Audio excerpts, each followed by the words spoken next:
Celtic current mass, Kyrie Irving at the Finals podium. today, baby. Kyrie about to get that second chip. You dig? Luka about to get that first chip. You dig? That obviously Let's do it. you two have said over the last couple of years that you miss playing with each other, you wanted to play with each other, but for him to come out and say yesterday not only how well you are playing, but that he misses being your teammate, like, how do you react to that? I mean, I have a great reaction. You know, it's appreciated. There's a lot of gratitude there as well. You know, obviously, I'm in a different age, different place in my life.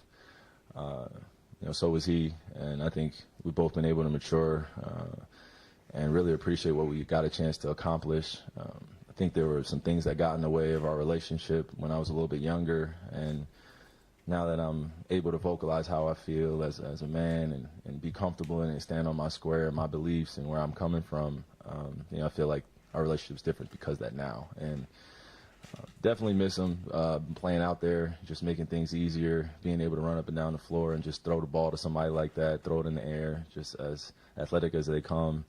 But yeah, it's just a mutual respect there for what we brought to the table. And his leadership, my leadership style, I think it meshed very well, and I was learning a lot from him that I'm appreciative for the rest of my life. So, man, when he says comments like that, you know, I just think back to just us having those moments where we're down in a series or up in a series, and we're really demanding greatness from each other. And then off the court, our families just meshing well. So definitely think about those times, but now we're here in the present where we're able to reflect, but also now I'm at this stage and able to use some of the formulas that I was taught from him and some of the great teachers that have come before me. You know, I feel like I've been built for this moment because I've gone through some of the things I've gone through in my past with some of the guys that have transcended the game. So shout out to Bron for all that, man. Shout out to knows how to Bron. stir up a media storm and get everybody in here talking about us.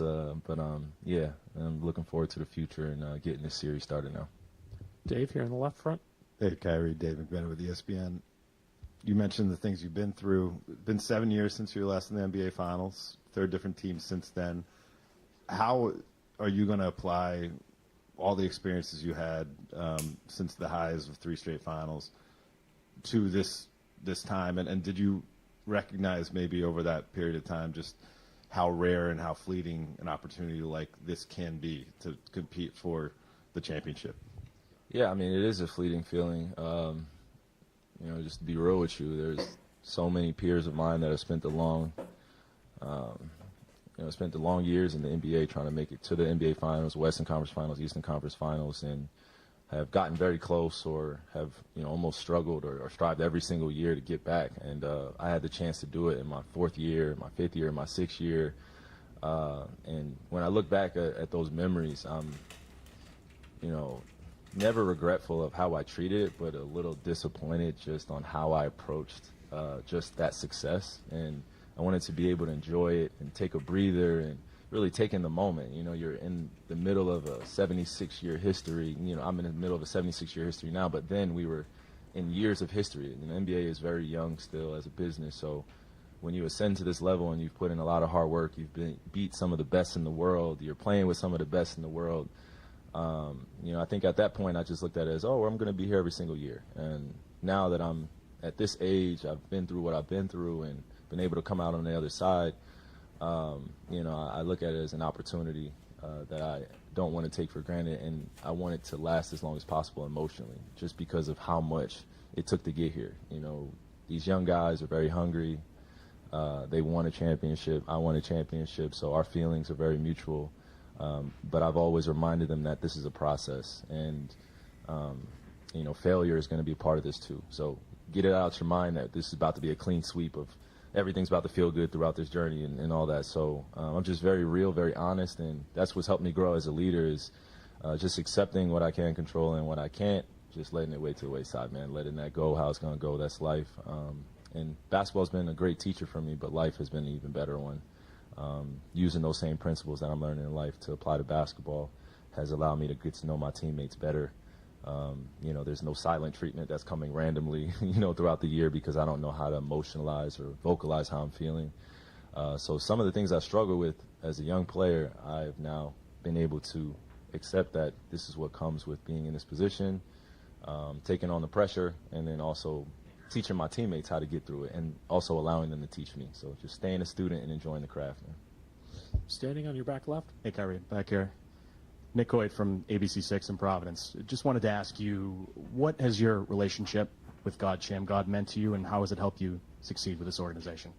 Man, shout out to God, Sham God, man. He's been imperative and just helping me grow and enjoying the game every single day and competing. And, I feel like he's just one of my uncles, just from Harlem, New York, that's there to give me a little shit when I need it, but be honest all the time and remind me that this is bigger than basketball. So shout out to God, Sham God, man. He's helped me a lot this year and been there every single day to help work me out and also inspire the next generation.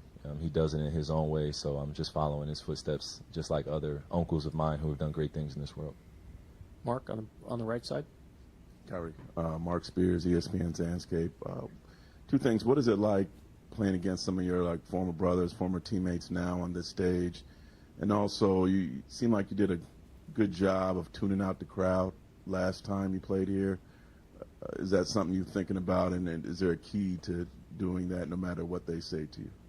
Yeah, I mean, I've experienced Boston in twofold. My first few years being in the NBA playing for the Cavs, then coming here to Boston, then being right down the street in Brooklyn, and then now being here in the finals playing against them in the potential 4 to 7 game series. You just got to breathe through it. To all my youngins out there that are dealing with some of the crowd reactions and what they're saying to you, you have to breathe and realize that this is not as hostile as you think it is. Don't overthink it, and been able to work through that and understand that some of that is anxiety, some of that is nervousness, and it could all be turned into a strength. There's no fear out here, man. It's basketball. The fans are going to say what they're going to say. I appreciate them and their relationship they have to the game, but it's about the players at the end of the day. And then the first part of your question was, or your statement? Oh, playing against my former brothers. Yeah, no, I'm excited. They've gotten tremendously better. They've led their team to this point, so I'm proud of them. And I'm looking forward to the competition because this is what we've all strived for since we were kids, is to be at this level playing against the best of the best. They have a great team over there led by a great coach. So we're going to be in for a great series, a hard, tough series, and they're going to give us their best. And I know that they're not going to slow down when they see me. They're going to come at me even more so. So this is what I've been preparing for since last summer, or when our season ended last year, of putting in the time to prepare for moments like this. Thank you, Kyrie. We'll get started in here at 1:30 with the Celtics. They get it, Kai. TMZ is about to put out a tape.